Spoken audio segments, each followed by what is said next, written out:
Bienvenidas y bienvenidos. Nuestro episodio de hoy es la lectura de la columna de opinión del Dr. Alberto Vargas, analista político internacional, cuyo título es La doctrina Monroe la pulverizó la hoguera de la historia. La doctrina Monroe 1823 considera a Estados Unidos y a su transculturización como centro y motor de nuestra América, y a sus valores socioculturales como patrones o modelos universales, llegando en último término a identificar la historia de los estadounidenses y sus relaciones con los otros continentes como la historia universal, pues según ellos han sido llamados por Dios para controlar al mundo. Estados Unidos habría sido elegido por el destino para tener en su seno el sentido final de la historia universal. Sería el reino de la razón, de la libertad, en suma, la autorrealización de Dios, como lo expresa Roosevelt en el Destino Manifiesto, como corolario a la doctrina Monroe. Una aberración de la geopolítica de Estados Unidos cuyas raíces no van más allá del renacimiento difundido en el siglo XIX, conforma una dimensión determinante de la cultura y de la ideología del mundo capitalista contemporáneo. Tras esta consideración se esconde un desconocimiento y desprecio hacia las demás culturas, tratándose, más bien, de un estado de constricción mental que impide entender lo diferente, facultando a Estados Unidos a la adopción cínica de actitudes paternalistas, además de otras consideraciones más inmorales e inaceptables de explotación y dominación. Las líneas gruesas de la política de Estados Unidos nunca han cambiado, ni siquiera cuando la presidencia y las dos cámaras del Congreso pasan del control de un partido a otro. Eso está históricamente demostrado. La política exterior de Washington, que hoy retiene el curso injerencista y belicista trazado por Bush padre, Clinton, Bush hijo, Obama, Trump y hoy Joe Biden, se mantiene incólume. Los antecedentes más remotos de la política exterior de Estados Unidos dan cuenta de cómo el hemisferio latinoamericano ha sido atacado en los últimos 200 años mediante intervenciones militares, invasiones abiertas, injerencias políticas y de constantes violaciones a la soberanía de los estados. En el referido siglo Estados Unidos inició una voraz guerra bajo la bandera colonialista, saqueo, apoderamiento de territorios, convenios truncados y anexiones. Esta vorágine, en la que mostraba ya su hambre imperial, de dominio, le permitió agrandar sus 13 colonias inglesas en un extenso territorio. Allí está el ejemplo de México, a quien le fue despojado más de la mitad de su territorio, el botín de guerra de Puerto Rico y Filipinas, la compra de Alaska a la Rusia zarista al igual que la de Luisiana a Francia, las inverosímiles anexiones de Florida y Hawái, entre otras con el mismo estilo. Estados Unidos es un ejemplo de cómo se edificó tras guerras, la fuerza bruta y otras hojas más de etcétera. Vale decir, a manera de acotación, que la historia en sus huellas certifica la existencia de la República de la Florida, que se mantuvo durante 66 días, desde el 29 de junio de 1817 hasta principios de septiembre, en el momento en que el general Gregorio McGregor, bajo las órdenes del libertador Simón Bolívar, tomó militarmente la ciudad de Amelia, situada en la parte nororiental de la Florida, y proclamó dicha república, o sea, fue brevemente territorio venezolano. La tendencia militarista de Estados Unidos colocó al mundo en la senda de una guerra global contra toda forma de vida en la Tierra, en la que no quedaría ni tan siquiera piedra sobre piedras. Las 7 bases militares adicionales en Colombia elevan su total planetario a 872, lo que no tiene equivalente con ninguna potencia pasada o presente. Literalmente han invadido al mundo. Tal como está planteada la criminalidad estadounidense, lo que está en marcha es el apoderamiento de los recursos energéticos, la biodiversidad y el agua. Este es el fondo de estas virulentas guerras. Y los poseedores de esos recursos son estados en su mayoría soberanos que han trazado importantes avances en el ejercicio de su autodeterminación y soberanía. El núcleo duro del imperio está constituido por un oligopolio de capitales que adoptan la forma corporativa para desde allí tomar las grandes decisiones del gobierno mundial, desde el armazón de instituciones que le brindan legitimidad democrática bajo la premisa de lo privado sobre lo público. Allí están, por ejemplo, las Naciones Unidas, la OTAN, el Banco Mundial, el Fondo Monetario Internacional, la Organización Mundial del Comercio, y 4 hojas más de etcétera, constituida como expresión de los intereses angloamericanos de las finanzas y el petróleo, principalmente. Su función es filtrar y adecuar las grandes opciones de carácter estratégico, dominio y control del mundo. Como contraste, la vorágine imperial en la excesiva afición por los gastos militares, tanto dentro y fuera de su estado, tiene como telón de fondo una de las crisis económicas más severas de la historia del capitalismo. Allí está la chatarra del dólar. El imperio del dólar como moneda emblemática de su poderío ha sido una herramienta fundamental para controlar al mundo. Hoy ya no es así. Han emergido en la nueva geoeconomía internacional otras propuestas y opciones alternativas que se están distanciando de la yunta petrofinanciera angloamericana que ha estado en un papel dominante desde el pretérito siglo XX. Esto supone sino una quiebra de su hegemonía en materia económica, el inicio de su caída financiera como ductor de las finanzas mundiales.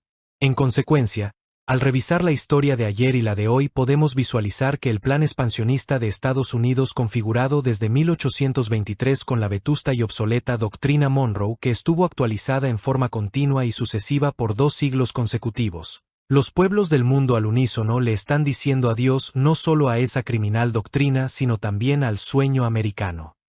Monroe finalmente podrá descansar en paz. En Venezuela, Monroe no tiene nada que buscar en la patria de Bolívar, pues a partir de 1998 con la asunción de Hugo Chávez a la presidencia y con la Constitución de la República Bolivariana de Venezuela 1999 se antepuso la doctrina bolivariana con el agregado de nuestros ancestros, como forma filosófica, liberadora, independentista, antiimperialista, humanizante e inspiradora de la epistemología del Nuevo Sur.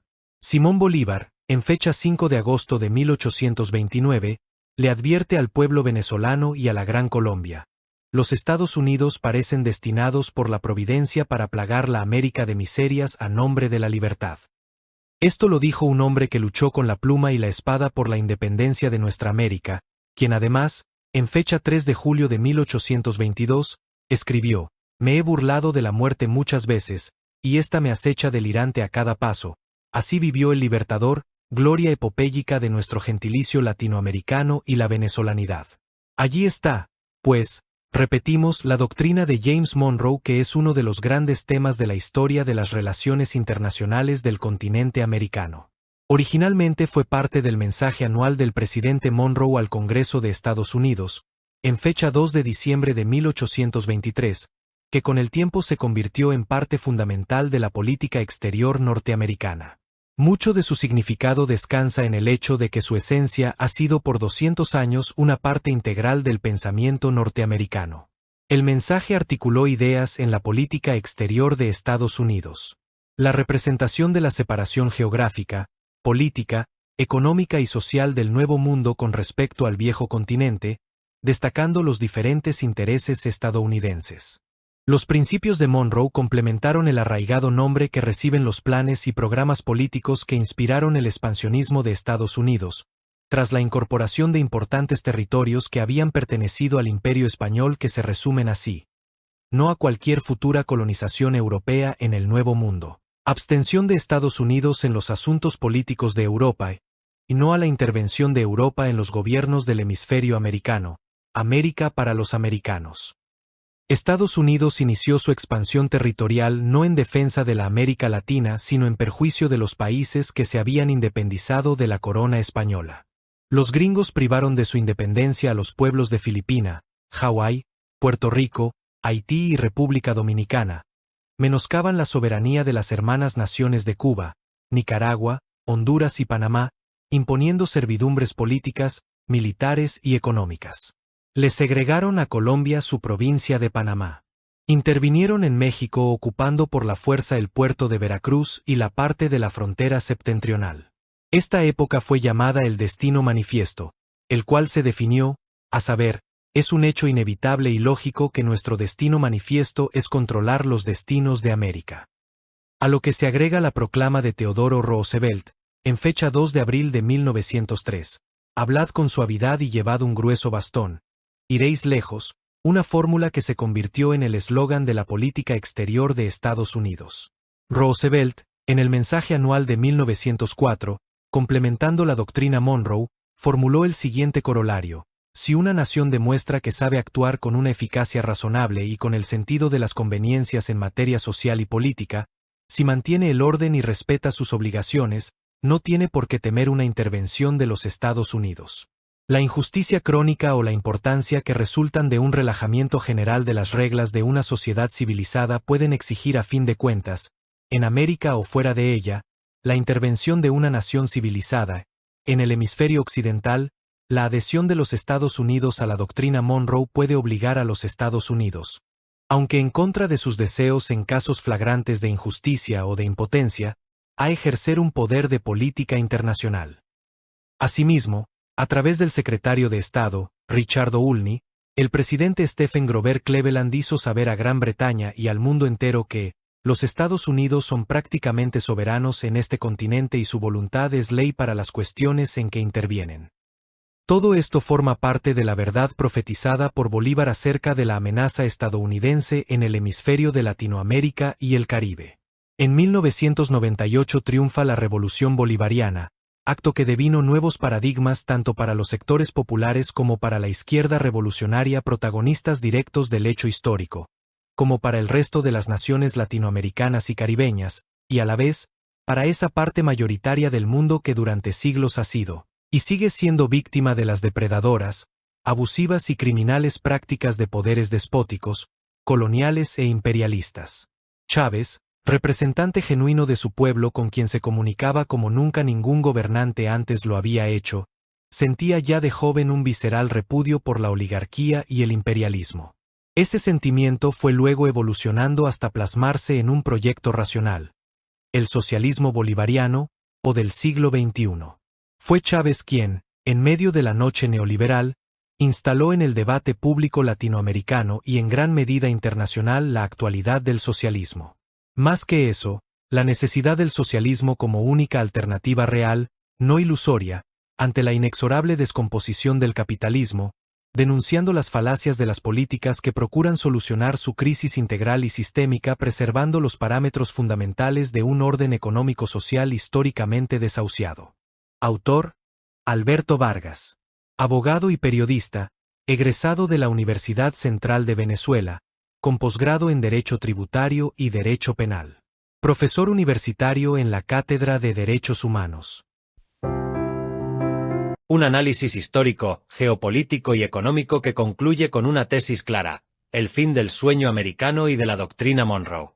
Agradecemos a Alberto Vargas por su perspectiva. Si te interesa seguir estos debates sobre el futuro de la patria grande, síguenos en nuestras redes sociales y suscríbete a nuestro canal. Somos Prensa Bolivariana. Gracias y hasta pronto.